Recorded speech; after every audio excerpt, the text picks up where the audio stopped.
ہاں ہاں, جو کوئی بھی ہے، پتہ نہیں خود کو کیا سمجھے بیٹھی ہے۔ جائیدادیں زیور کیا قبر میں لے کر جانے ہیں اس نے؟ نہیں نہیں، قبر میں اتنی جائیداد کہاں سمائے گی؟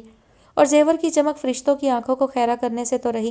ان کا خیال ہے وہ یہ سارا زیور جائیداد وغیرہ اپنی نواسیوں پر نچھاور کر دیں گی، ایسی دھوم دھام سے نواسیاں بیاہیں گی کہ زمانہ نسلوں تک ان کی فضول خرچیوں کو یاد کرے اور مثالیں دے گا۔ اچھا، پھر ہم سے تو دکھا گئی ہوشیاری، نواسی نہیں دی، پوتی دے دی ہمیں۔ سلامت خاتون اس وقت غم و غصے کی تصویر دکھائی دے رہی تھی۔ ہاں جی، ہوشیاری نہیں بلکہ مکاری کی ہے، جائیداد کی جھلک دکھلا کر رام کیا ہے۔ میں تو کہتا ہوں جب آپ لوگ مہندی لے کر آئیں تو لگے ہاتھوں اپنے نمبر 2 بیٹے کے لیے ان کی ایک عدد نواسی کا بھی رشتہ مانگ لیں، موقع ایسا ہوگا کہ وہ انکار کر ہی نہیں سکیں گی۔ ہاں اماں، کہہ تو یہ ٹھیک رہے ہیں، ذرا اکڑ کر بات کرنا تاکہ انہیں اندازہ ہو سکے، انکار کریں گی تو کیا کیا کچھ ہو سکتا ہے۔ ان کے ساتھ بڑی صاحبزادی جو پتہ نہیں کس طرح تحمل سے یہ سن رہی تھیں، پھٹ پڑی۔ بات سنو جی، میں عورت ہوں بڑی عقل والی، کسی کے پیچھے نہیں لگا کرتی، اپنی عقل استعمال کرتی ہوں، اس بارے میں بھی سوچوں گی پھر ہی کسی فیصلے پر پہنچوں گی۔ سوچتی تو تم خوب ہو اماں، پر اس کے بعد جس فیصلے پر پہنچتی ہو وہ اکثر غلط ہی ہوا کرتے ہیں۔ صاحبزادی نے منہ بنا کر یاد دلایا تھا اور جواب میں سلامت خاتون نے کافی سخت قسم کی گھوری سے نوازا تھا۔ بڑی سخت سردی ہے، ایک ایک کپ چائے تو پلوا دیں۔ شبلی کی فرمائش پر ناگواری کی شکنیں ماتھے پر ابھری اور بولیں، نہ پر وہ شوکت جہاں مہمانوں کو چائے بھی پلواتی ہیں، مگر تب جب مہمان ان کے گھر میں ہوں، اب دوسرے گھروں میں جا جا کر تو ہمیں پیالیاں پکڑانے سے رہیں۔ واقعی تم پکے اس کے رشتہ دار ہو۔ اس رات گھر آئے مہمانوں نے شادی کے لیے لائے گئے تحائف شوکت جہاں کی نظر کیے تھے۔ نصرت محمد اسلم بٹ نے صرف ایک عدد سوٹ پیش کیا اور بتایا تھا آج کل ان کا کاروبار ماٹھا جا رہا ہے، اس لیے زیادہ نہیں لا سکی۔ لو جی، اپنے لیے تو بیگ بھر بھر کے لائی ہے اور جب دینے کا معاملہ آیا کاروبار ماٹھا ہو گیا۔ سچی بات ہے، غریب کو جب اللہ دولت دے دیتا ہے تو وہ اس پر سانپ بن کر بیٹھ جاتا ہے۔ دادی شوکت جہاں کہاں دبنے والی تھیں، جوڑا دوبارہ نصرت کی گود میں ڈال دیا اور بولی، ہے مجھے تو پتہ ہی نہیں تھا تمہارے حالات اتنے خراب ہیں، تم تنگی میں نہ پڑو، یہ جوڑا اپنے پاس ہی رکھو۔ سبوئی، نصرت کو ذرا اچھا کھانا دے دیا کرو، پتہ نہیں بیچاری آج کل کن حالات سے گزر رہی ہے۔ اتنے مہمانوں میں ایسی بے عزتی، مہمان بھی وہ جو طنزیہ انداز میں کھی کر رہے تھے۔ نصرت کا چہرہ مارے غصے کے سرخ ہو گیا، اعلان کر دیا، اس بے عزتی پر احتجاج کرتے ہوئے ابھی واپس جا رہی ہوں۔ خبردار، کل کی لڑکی میرے سامنے اکڑتی ہے، چپیڑے مار کر منہ لال کر دوں گی، گھر سے قدم بھی باہر نکالا ٹانگیں توڑ دوں گی۔ بدشگونی کر رہی ہے واپس جا کر، صرف تو ہی نہیں، رشتے میں اسلم بھی میرا نواسا لگتا ہے، زیادہ بک بک کی تو دیکھ لینا، طلاق دلوا کر دوبارہ یہاں نہ پہنچایا تو میرا نام بدل دینا۔ اب تو نصرت کی بولتی بند ہو گئی، پھٹی پھٹی آنکھوں سے اس جیالی دادی کو دیکھتی کمرے سے باہر نکل گئی۔ شوکت جہاں کی اپنی تینوں صاحبزادیوں نے بھی فقط ایک ایک جوڑا پیش کیا جسے انہوں نے خوش دلی سے قبول کر لیا۔ دادی فاطمہ تو بہت کچھ لائی تھیں، جب نکال کر سامنے رکھا تو منور حسن اور ان کی بیوی شکر گزار دکھائی دینے لگے، لیکن دادی شوکت جہاں نے ایک لفظ بھی نہیں کہا۔ دادی، آپ نے سعدیہ کی ہونے والی سسرال کو یہ کہہ رکھا ہے کہ آپ لوگ بہت جائیدادوں والے ہیں؟ جوادی کرسی کھینچ کر ان کے بیڈ کے قریب آ بیٹھا۔ تم سے یہ بکواس کس نے کی؟ جائیدادوں والے تھے ہم، مگر تب جب منور کے ابا زندہ تھے، جب وہ دنیا سے اٹھے منور 15 سال کا تھا، لوگوں نے بڑا کچھ ہتھیا لیا، ہمارا تو یہ مکان ہی بچا ہے۔ اچھا، پھر وہ لوگ ایسا کیوں سمجھ رہے ہیں؟ شبلی نے سوچ کا اظہار کیا۔ وہ ہمارے بہت پرانے ملنے والے ہیں، انہوں نے ہماری وہی شان دیکھی ہے، اس لیے ایسا سمجھ رہے ہوں گے۔ پر تمہیں پتہ کیسے چلا؟ کون ملا ہے تم سے؟ ہم تو نہیں جانتے، ان کا کوئی رشتہ دار ہی تھا، کہہ رہا تھا وہ لوگ تو اب اس گھر میں جانے کی تیاریاں کر رہے ہیں جو دلہن جہیز میں لا رہی ہے۔ لو دسو بھلا، وہ ہنستی پھر لاپرواہی سے بولیں، لوگوں کو ایویں باتیں بنانے کی عادت ہوتی ہے، اس نے بھی رشتہ داروں میں بیٹھ کر ماری ہوں گی شوخیاں، ویسے بھی نسلوں کے بھوکے ننگے لوگ ہیں، وہ تو خواب میں بھی ایسے رشتے کے بارے میں نہیں سوچ سکتے تھے۔ کالے کلوٹے بد شکلے، ہماری لڑکی تو وہاں چاند بن کر چمکے گی، ان کا تو گھر سج جائے گا، یہ بات کیا کم ہے؟ تھوڑے دن چمکے گی، پھر غربت اور جاہلانہ ماحول اسے گہنا دے گا، شبلی نے آہ بھر کر کہا، جس کا انہوں نے نوٹس نہیں لیا۔ آج کی شام پھیکی رہ سکتی تھی کہ نصرت صاحبہ ناراضی کا اظہار کرنے کے لیے الگ تھلگ ہو کر بیٹھ گئی تھی، مگر اس کمی کو عزیزی کوثر اور ان کی خالہ زاد بہنوں نے دور کر دیا۔ گیت بھی گائے، ڈانس بھی ہوا اور والدہ نے شاباش بھی دی۔ دیکھا خالہ، کیسی زندہ دل اور رونقی ہیں میری بچیاں۔ اب وہ جھک کر دادی فاطمہ سے کہہ رہی تھیں، بطور خاص انہیں ہی متوجہ کرنا خطرے سے خالی تو ہرگز نہیں ہو سکتا تھا، مگر فی الحال لڑکے ادھر متوجہ نہیں تھے۔ خالہ، آپ کے پوتے بھی اب جوان ہو گئے ہیں، ان کے رشتوں کے بارے میں بھی سوچئے، بہویں خاندان سے آئیں تو اچھا رہتا ہے۔ وہ اب اشاروں میں پیغام دے رہی تھیں۔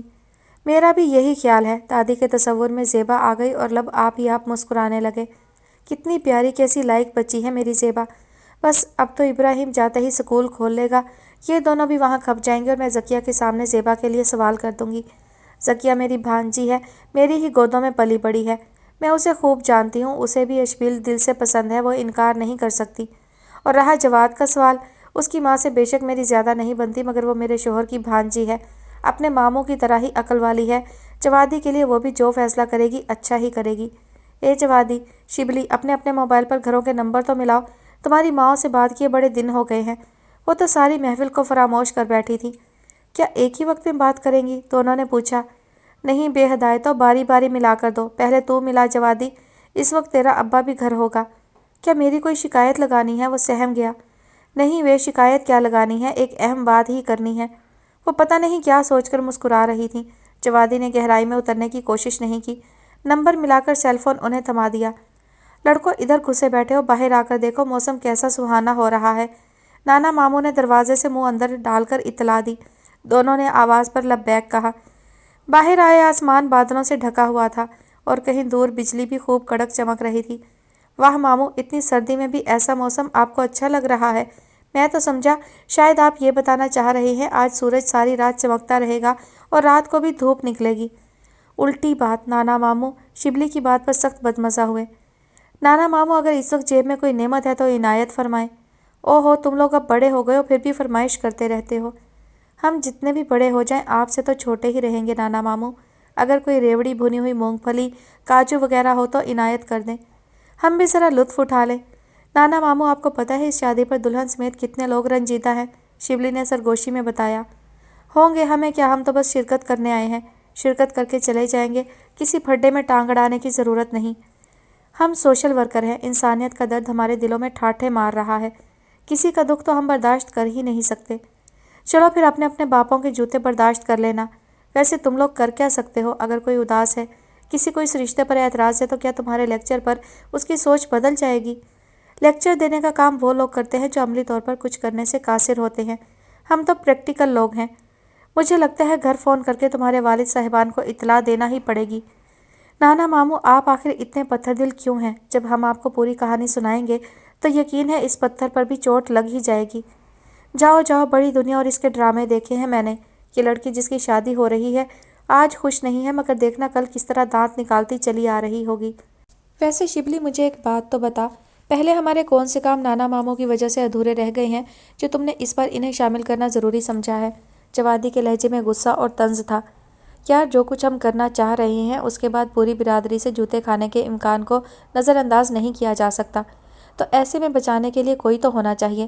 یہاں نانا ماموں اور دادی کے علاوہ کسی اور سے تو ہیلپ کی توقع ہی فضول ہے، پھر تو نانا ماموں کو ہر حال میں قائل کر کے ہی چھوڑنا ہوگا۔